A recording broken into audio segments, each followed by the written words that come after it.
80 years ago today, Americans crossed oceans to stop fascism. Today, a lot of us won't even cross the street to vote against it. Welcome to the Slog Pod, where even though we're not in uniform anymore, these two old vets still honor the oath we took. Today's episode, it's not going to be light, it's not going to be fun, but it will be honest. Today is June 6th, D-Day. 80 years ago, kids barely out of high school were storming beaches in Normandy. Not for a paycheck, not for political clout. They were standing up to fascism, and they died doing it. And they didn't know how the day would end, but they had courage, they had each other, and they had this almost irrational belief that democracy was worth something. But now here we are 80 years later, and we're not crossing oceans to fight fascism. We're watching it crawl up our steps with a flag in one hand and a Bible in the other. Let's talk about the neon god. The one we all bowed to in silence, as Paul Simon put it. We've got a guy, Donald Trump, who dodged service because of quote-unquote bone spurs. Mocked POWs, called soldiers who died for our country suckers and losers, cozies up to dictators, and said he'd be a dictator on day one. And half the country's cheering. Yeah, let's not sanitize that. People died fighting against a dictator, against fascist ideology. Only now, it's here, wearing a red hat and a reality TV smile. Authoritarianism isn't goose-stepping down Main Street. It's tweeting about witch hunts, banning books, snubbing due process, arresting judges and political opponents, and weaponizing our institutions against us. Are we being alarmist? Are we catastrophizing? Are we seeing this accurately? I'm glad you asked that because I struggle with that quite a bit. Because I know what the responses are going to be to what we're talking about today. I've heard them. But I'm glad you brought it up because I think it demonstrates that we are asking ourselves, we're attempting to be self-aware. Are we doing that? We want to be careful, of course. We don't want to be reckless in making comparisons to a really dark, dark period in human history where millions and millions of people died. We don't want to in any way diminish the tragedy that the Holocaust was. We want to be careful about drawing comparisons to Nazis and things. I know what people are going to instinctively want to do as we do this. So I'm glad we're asking ourselves, are we doing that? I don't think we are. I think we're just trying to be honest about what we're seeing. And I hope other people understand. Yeah. Well, remember, fascism isn't a costume, it's a pattern. And it looks like this. Disinformation is the strategy, right? Attacking the press. Demand for absolute loyalty to the leader. Xenophobia, travel bans, deportations, Christian nationalism, disdain for education, enemies lists, voter suppression, book bans, and fear used as fuel. And another feature, moral numbness. To me, that's the dangerous part. When we stop feeling the difference between normal political tension and disagreement and actual authoritarian creep. Yeah. Creep. Are we beyond creep at this point? It sure seems that way to me. Yeah, that makes me wonder, what do you think was going through the minds of normal Germans, Italians, Spaniards in the 30s as they felt the creep of authoritarianism, of fascism? What do you think that they were thinking? There had to be normal people. There had to be people who felt the risk in that. What were their thoughts? Were they as objectively as they could seeing what was happening, watching the events, hearing the rhetoric? Did they recognize it as creep? And what were their actions? Mm. I think about the frog in the water pot. We've all heard that before. Are we the frog? Is the water boiling?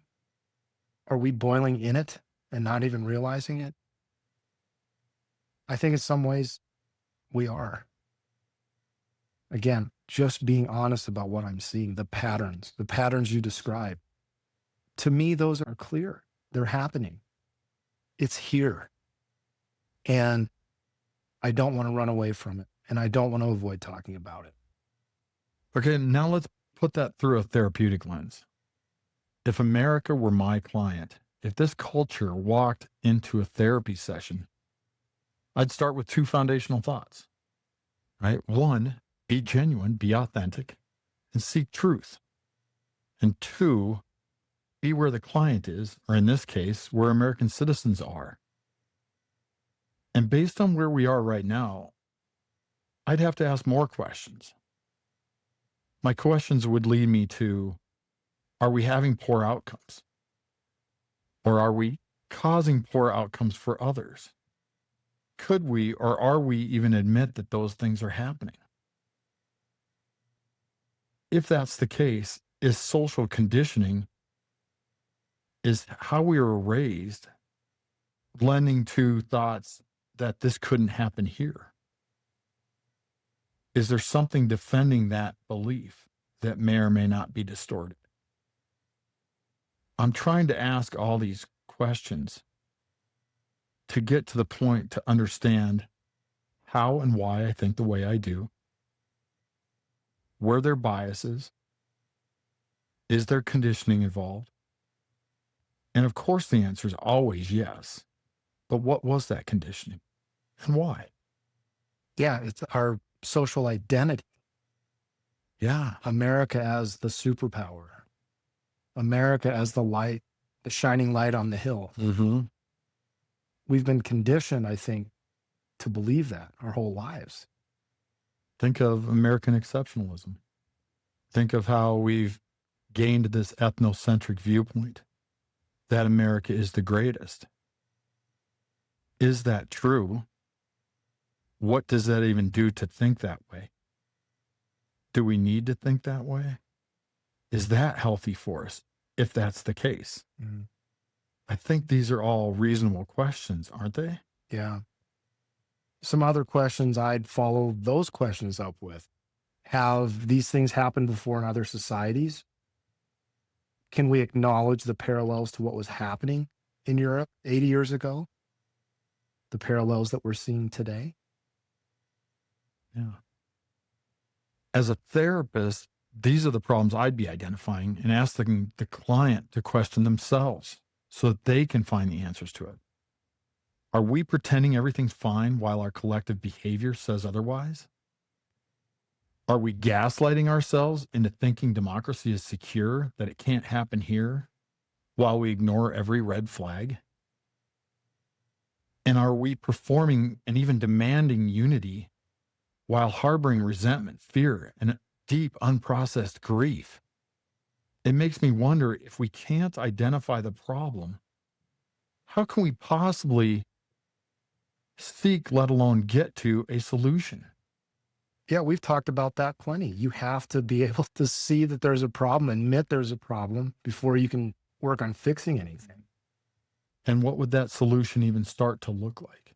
And to me, that process, and we call it the slog, is understanding that when we ask these questions, that most of our population, at least half of our population, is going to feel dissonance. And I'm talking about our population as our overall social psyche. A lot of people are going to feel dissonance when even asked about that American exceptionalism, about how we see our world. We also have to be aware of all the biases that come into play. To gain that self-awareness, to see ourselves from above, to see ourselves from the outside in order to identify problems.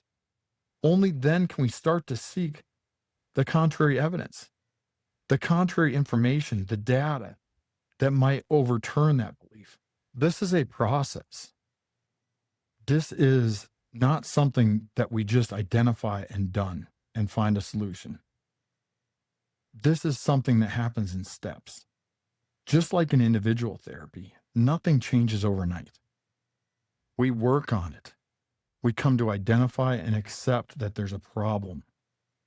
Then we start to even know that we're going to have dissonance. We're going to encounter that.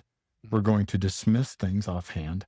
We're going to only seek information that confirms that bias or that thought or that belief. So now we can seek out the contradictory evidence and data and allow that to overturn gradually in order to create new narrative, to create new ways of seeing, to create a new lens of life, of society in America. To start working on our identity, we're doing identity work. Yes. Yeah. Well, one thing as you were talking about this through that therapeutic lens is I'm looking at our patient now and I'm seeing a lot of signs of avoidant attachment at the societal level, like a textbook case of avoidant attachment. We're distancing ourselves from what's really going on. We're not dealing with hard emotions. We can't see ourselves authentically as we are right now. We distort. We want to see ourselves as a reflection of a time when we thought we were great. But it seems we're not being honest about what the patterns we just discussed are telling us right now. And if the story we're telling ourselves right now doesn't align with reality, then that does mean we have a crisis of identity in some ways. In 1944, those GIs, those sailors, those brave Americans who took on fascism, they were the heroes. But I'm not so sure we are now. In fact, the patterns are telling me a different story, that maybe we're becoming the bad guys. Exactly. Systems, like people, carry narratives.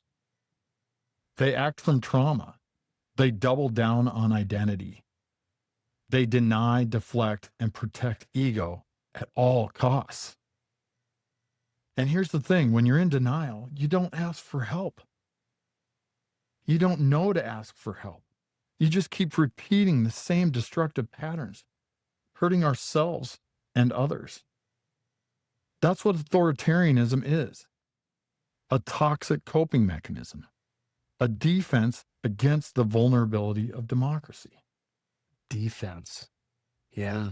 A defense against the vulnerability, the complexity, the hard work of a healthy, functioning democracy. Yeah. So here's what therapy would say to America, I think. You're not broken, but you are unwell. You're not evil, but you're avoiding the mirror. And healing starts with telling the truth, no matter how much it hurts. Do you ever wonder that? Wonder what? Are we still the country that hit those beaches? Because lately, it feels like we've become the country that's too tired to care. We've got rights on the line, whole communities under attack. And people still saying, I don't do politics. And there's the apathy. Apathy. Absolutely. And I catch myself in that also. Yeah, me too. Because it's easier. It is easier. And it goes further than that. And I still feel that I think it would be so much easier to run to American exceptionalism, to say I'm great, I'm part of that. For you and I, combat vets, to put the flag on our shoulder and continue to raise it high and say, yeah, we are the best. That would be easy. That is the easiest way. The hard way is to say something's wrong and to avoid the apathy.